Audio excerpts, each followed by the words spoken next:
Voilà, une vidéo pour clôturer la première partie que nous avons vue hier. Donc, c'est la première partie sur la factorisation. Je rappelle que la factorisation, c'est transformer une addition ou soustraction en une multiplication. Alors, je rappelle et j'insiste, si vous ne les maîtrisez pas, ça ne fonctionnera pas, hein. Vous devez absolument connaître les termes, le vocabulaire. Donc, addition, on parle de somme, hein, et si c'est une soustraction, on parle de différence, hein, mais ça, c'est dans le même sac, on va dire, hein. Et donc, on parle d'une somme de plusieurs termes. Donc, voilà ici deux termes dans cette soustraction.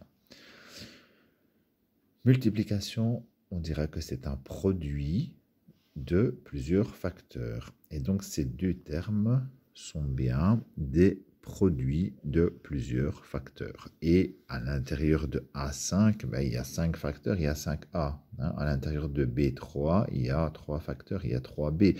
Et dans 32, il y a aussi plusieurs facteurs. Hein. Il y a 2 fois 2 fois 2 fois 2. Dans 48, même chose. Et voilà, donc vous connaissez un peu tout ça. Et donc, je dois mettre en évidence les facteurs qui sont communs aux deux termes. Attention, hein, j'insiste sur le vocabulaire. Ça, c'est des choses qui doivent être claires. Donc, je dois mettre les facteurs communs, les facteurs que je retrouve dans les deux termes. Et donc ici, dans 32 et dans 48, et là j'insiste parce que plusieurs ont eu la blague, c'est normal au début, hein, mais voilà, je dois prendre le plus grand commun diviseur. Je ne peux pas mettre 2 en évidence, ça ne suffit pas. Je ne peux pas mettre 4, ça ne suffit pas. Je ne peux pas mettre 8, ça ne suffit pas. Le PGCD de 32 et 48, c'est 16. Et donc, je dois mettre 16 absolument en évidence. Si je mets quelque chose de plus petit, la réponse n'est pas correcte. La factorisation n'est pas totale. C'est un peu comme une fraction qu'on a simplifiée, mais pas jusqu'au bout. Eh bien, ici, on aura factorisé, mais pas à fond. Donc, ce ne sera pas suffisant. Alors, A5, A2. Il y en a 2 ici, 5 ici. Donc, je peux en mettre 2 en évidence. C'est le plus petit exposant, hein, PGCD, on prend toujours le plus petit exposant, B3, B5, ici, B3. Voilà.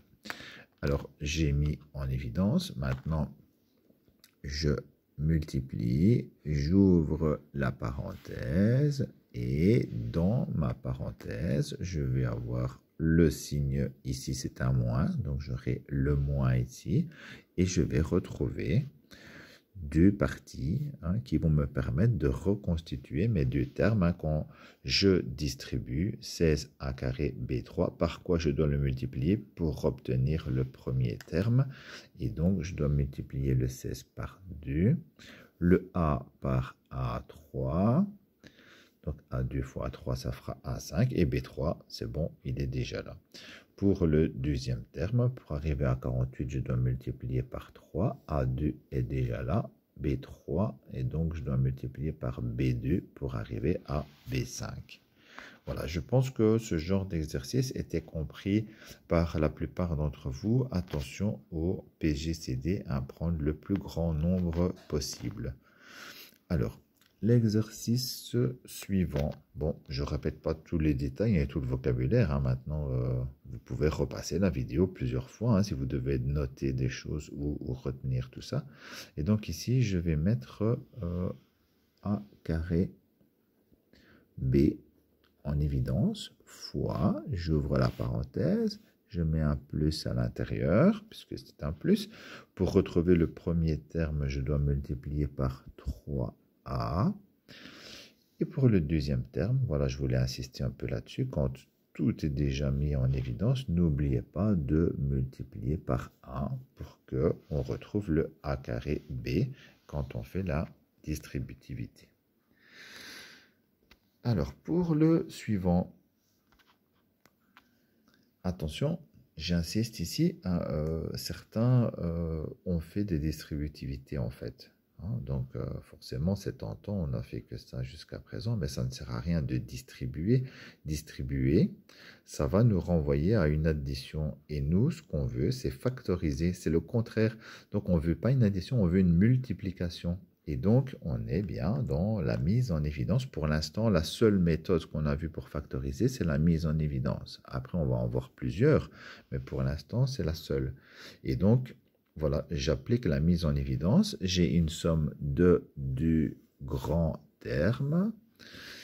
Dans ces termes, hein, ce sont des produits et on a une multiplication ici. On multiplie y par b moins a et donc b moins a à prendre en un seul bloc. Et de l'autre côté, on multiplie b aussi par b moins a à prendre en un seul bloc. Et donc, le facteur commun, c'est lui, c'est le b moins a. Donc, je vais mettre b moins a ici en évidence fois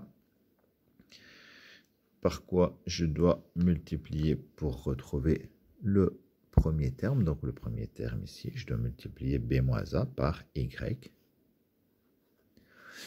Je mets le plus ici en rouge dans la parenthèse. Et par quoi je dois multiplier b moins a pour retrouver le deuxième terme, je dois le multiplier par b. Voilà. Voilà ce qu'on veut obtenir. Là, maintenant, j'ai bien un produit, hein, de du parenthèse, mais j'ai bien un produit. Et donc, si je dois lire cette réponse, je dirais le produit de la soustraction et la somme. Mais c'est bien un produit, l'opération principale. Alors, on va passer sur des exercices un petit peu plus difficiles. Je vais faire une deuxième vidéo. Donc, c'était la dernière partie d'hier. Si vous avez compris jusqu'ici, c'est déjà suffisant pour réussir le test et pour continuer la PFQ, etc. Voilà, donc je vais arrêter là la première vidéo. La deuxième vidéo, je la mets pour les exercices un peu plus difficiles et pour ceux qui veulent.